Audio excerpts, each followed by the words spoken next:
कैसे हैं my dear friends. ये वीडियो है हिंदी के पेपर के लिए क्लास 8 के स्टूडेंट्स के लिए। पूर्णांक है 80 अंक का। समय है 2 घंटे 30 मिनट का। लेटेस्ट पैटर्न पर आधारित ये प्रश्न पत्र है, अर्थात जो एग्ज़ाम में पेपर आने वाला है वो बिल्कुल इसी पैटर्न पर आएगा, हूबहू इसी पैटर्न पर वो पेपर बनकर आएगा। तो प्रश्न संख्या 1 से शुरुआत करेंगे, जिसके अंदर 15 बहुविकल्पीय प्रश्न हैं, एक एक अंक के। तो पहले प्रश्न का पहला प्रश्न है,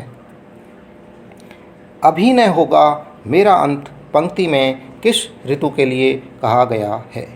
तो सही ऑप्शन इसके सामने जो ब्रैकेट है, कोष्टक है, उसके अंदर लिखना है। दूसरा प्रश्न है, लाख की चूड़ियों को आकार देने के लिए किस वस्तु का उपयोग किया जाता है। 4 ऑप्शंस हैं, 4 ऑप्शंस में से सही ऑप्शन खाली ब्रैकेट में लिखना है। तीसरा प्रश्न है, अमृत शब्द का विपरीत शब्द है। 4 ऑप्शंस में से जो सही ऑप्शन है इसके सामने जो कोष्टक बना हुआ है उसमें लिखना है।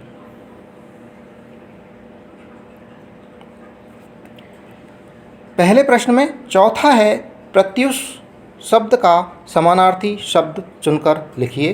तो 4 ऑप्शंस में से एक सही ऑप्शन इस कोष्टक में लिखिए।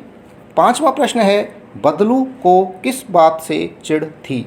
4 ऑप्शंस में से सही ऑप्शन इस कोष्टक में लिखना है। 6ठा प्रश्न है, बस तो फर्स्ट क्लास है, वाक्य में विशेषण है। तो 4 ऑप्शंस में से जो करेक्ट ऑप्शन है इस ब्रैकेट के अंदर लिखना है। 7वां प्रश्न है, हम भिखमंगों की, यहाँ पर रिक्त स्थान दिया हुआ है, स्वच्छंद लुटाकर प्यार चले। तो यहाँ पर क्या आएगा, वो सही ऑप्शन इस कोष्टक में लिखना है।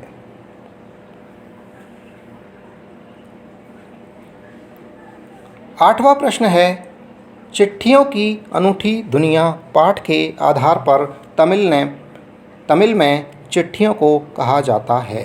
तो 4 ऑप्शंस दिए हुए हैं, इनमें से दोस्तों एक करेक्ट ऑप्शन है, एक सही ऑप्शन है। वो सही ऑप्शन ही इस ब्रैकेट में, इस कोष्टक में लिखना है। 9वां प्रश्न है, रविंद्र शब्द का सही संधि विच्छेद है। तो सही संधि विच्छेद कौन सा है वो लिखना है इनके सामने वाले ब्रैकेट के अंदर। 10वां प्रश्न है, 2 शब्दों के मिलने से क्या बनता है। सही ऑप्शन कोष्टक में लिखना है। 9वां क्वेश्चन है, चिड़िया की चोंच में क्या दबा हुआ था। तो सही ऑप्शन को कोष्टक में लिखना है। 12वां प्रश्न है, जहाँ पर मुर्गियों को रखा जाता है उसे क्या कहते हैं। 13वां प्रश्न है, नैनन के जल सो पग धोए, पंक्ति में किसने पैर धोए। 14वां प्रश्न है, पुडुकोट्टई किस राज्य का जिला है। 15वां प्रश्न है, गवरैया की टोपी में कितने फूंदने थे। प्रश्न संख्या 1 पूरा हो गया है। प्रश्न संख्या 2, नीचे दी गई पंक्तियों की पूर्ति सही शब्द चुनकर कीजिए।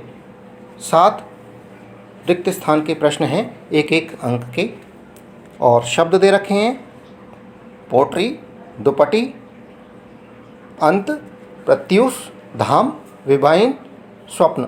इन शब्दों में से सही शब्द चुनकर नीचे प्रश्नों में, रिक्त स्थानों में भरने हैं। तो पहला प्रश्न है, अभिनय होगा मेरा, यहाँ रिक्त स्थान है, यहाँ उपयुक्त सही शब्द आएगा वो लिखना है। दूसरा, मैं ही अपना रिक्त स्थान मृदुल कर, यहाँ रिक्त स्थान में जो सही शब्द है वो लिखना है। तीसरा, जगह एक, यहाँ रिक्त स्थान, फिर मनोहर आ गया। चौथा, धोती फटी सी लटी, यहाँ रिक्त स्थान में सही शब्द आएगा। 5वां, पूछत दीनदयाल को, यहाँ रिक्त स्थान आ गया, यहाँ सब सही शब्द छांट कर लिखना है जो दिए हुए शब्द हैं।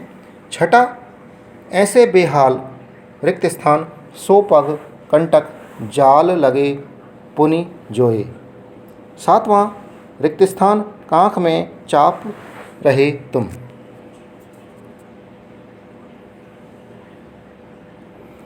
प्रश्न संख्या 3, नीचे दिए गए वाक्यों को पढ़कर सही व गलत पर क्रॉस का निशान लगाइए।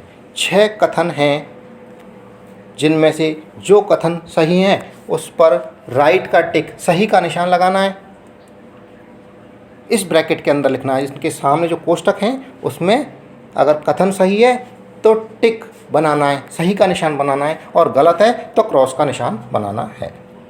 तो पहला कथन है, दोषों का पर्दाफाश करना मेरी बुरी बात नहीं है। अगर ये कथन सही लगता है तो टिक लगाना है, सही का निशान, और गलत लगता है तो क्रॉस का निशान लगाना है। दूसरा प्रश्न है, भारतवर्ष सदा कानून को धर्म नहीं मानता। तीसरा, ईमानदारी को मूर्खता का पर्याय समझा जाने लगा है। अगर ये कथन सही है तो टिक लगाना है इस ब्रैकेट के अंदर, इसके सामने जो ब्रैकेट है कोष्टक है उसके अंदर, और यदि कथन गलत है तो क्रॉस का चिन्ह लगाना है। चौथा है, सांप मन ही मन बाज की मूर्खता पर दुखी था। पांचवा, आदमी तो लिबास से फकत लाज ही नहीं ढकता है। छठा, कपड़ा बुनने वाले को बुनकर कहा जाता है। ये सही और गलत की कथन हो गए। अब है प्रश्न संख्या 4, नीचे दिए शब्दों के 2-2 पर्यायवाची लिखिए। तो ये शब्द दिए हुए हैं, चंद्रमा, दूसरा है पुष्प, तीसरा भ्रमर, चौथा सूर्य। इनके 2-2 पर्यायवाची शब्द लिखने हैं। प्रश्न संख्या 5, नीचे दिए गए वाक्यांश का मिलान कीजिए। ये 4 दे रखे हैं, हम दीवानों की, दूसरा मस्ती का आलम, तीसरा आए बनकर, चौथा हम धूल उड़ाते। इनको मिलाना है, किससे किसका मिलान होगा। प्रश्न संख्या 6, नीचे दिए गए वाक्यों का समानार्थी शब्द लिखिए। इनके समान अर्थ निकलता है वो शब्द लिखना है। पहला जैसे वस्तु के बदले वस्तु लेना देना, दूसरा कई वर्षों पुराना, तीसरा सरलता से मिल जाना, इसको क्या कहते हैं, चौथा 100 साल, इसका समानार्थी शब्द क्या है ये लिखना है। खंड ए समाप्त हो गया, खंड ब शुरू हो गया है 7वें प्रश्न से। खंड ब के अंदर लघुत्तरात्मक प्रश्नों के उत्तर 20 से 30 शब्दों में देने हैं। प्रश्न संख्या 7, समझदार आदमी को शाम वाली बस से सफ़र क्यों नहीं करना चाहिए। 2 अंक का प्रश्न है, यहाँ जगह दी हुई है, इसी के अंदर उत्तर लिखना है। प्रश्न संख्या 8, आपको कौन सी ऋतु सबसे अच्छी लगती है और क्यों। 2-2 अंक के प्रश्न हैं और इन प्रश्नों के उत्तर के लिए यहाँ जगह भी दी हुई है, यहीं इनके उत्तर लिखने हैं। प्रश्न संख्या 9, दिए गए मुहावरों का वाक्य में प्रयोग कीजिए। पहला है 9-2-11 होना और दूसरा है आँखों का तारा। प्रश्न संख्या 10, प्रय उपसर्ग लगाकर 2 नए शब्द बनाइए। प्रय लगाकर 2 नए शब्द बनाना है। प्रश्न संख्या 11, कोरोना वायरस से बचाव के 2 उपाय लिखिए। 2 उपाय लिख देंगे तो 2 अंक मिल जाएंगे। प्रश्न संख्या 12, गाड़ी चलाते समय कौन कौन सी सावधानियां रखनी चाहिए, उत्तर लिखेंगे। प्रश्न संख्या 13, साइकिल की विनम्र की सवारी क्यों कहा गया है। साइकिल को विनम्र की सवारी क्यों कहा गया है। 3 अंक का प्रश्न है। प्रश्न संख्या 14, कामचोर कहानी क्या संदेश देती है। प्रश्न 15 से 17 के उत्तर देने हैं इस गद्यांश को पढ़कर। गद्यांश को पढ़ देता हूँ। पर्वत की अंधेरी घाटियों में एक नदी भी बहती थी, अपने रास्ते पर बिखरे पत्थरों को तोड़ती शोर मचाती हुई यह नदी बड़े जोर से समुद्र की ओर लपकती जाती थी। जिस जगह पर नदी और समुद्र का मिलाप होता था वहाँ लहरें दूध के झाग सी सफ़ेद दिखाई देती थी। अब इसके अंदर से 3 प्रश्नों के उत्तर देने हैं तो 3 अंक मिल जाएंगे। एक एक अंक का एक एक प्रश्न है। प्रश्न संख्या 15, नदी कहाँ पर बहती थी? इसका उत्तर इसी गद्यांश में से देना है। प्रश्न संख्या 16, नदी और समुद्र के मिलाप के स्थान पर लहरें कैसी दिखाई देती थीं? उत्तर लिखना है। प्रश्न संख्या 17, शोर मचाना शब्द का अर्थ बताइए।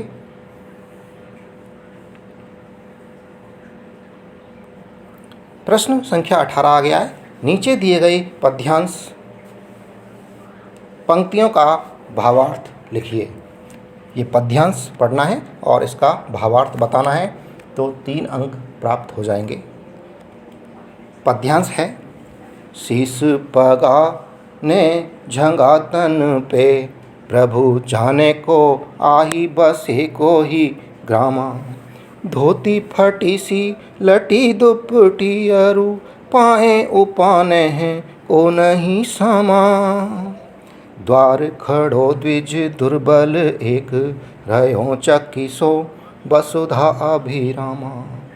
पूछत दीन दयाल को नाम, बतावत आपनो नाम सुदामा।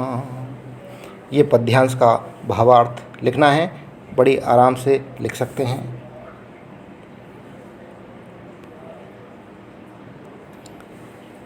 खंड ए और ब की समाप्ति हो गई है और खंड से शुरू हो गया है। प्रश्न संख्या 19 और 20 हैं इसके अंदर। प्रश्न संख्या 19 है, किसी एक शीर्षक पर कहानी लिखनी है।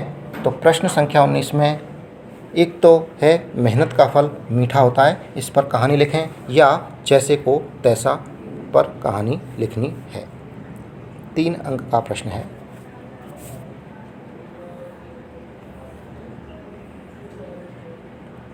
प्रश्न संख्या 20 में प्रार्थना पत्र है और एक संवाद लिख सकते हैं। प्रार्थना पत्र देखिए, स्वयं को दीपिका मानकर अपने प्रधानाध्यापक को आवश्यक कार्य हेतु 3 दिवस का अवकाश हेतु प्रार्थना पत्र लिखना है। 5 अंक का प्रश्न है, अथवा विद्यालय में वार्षिक उत्सव पर पात्रों का चयन करते हुए संवाद बनाइए।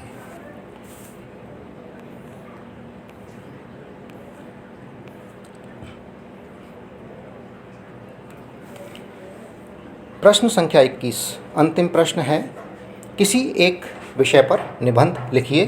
तो विषय 3 दे रखे हैं, हमारा विद्यालय, दूसरा है किसी यात्रा का दृश्य, तीसरा स्वच्छ भारत अभियान पर। इनमें तीनों में से एक विषय पर निबंध लिखना है। 8 अंक का प्रश्न है।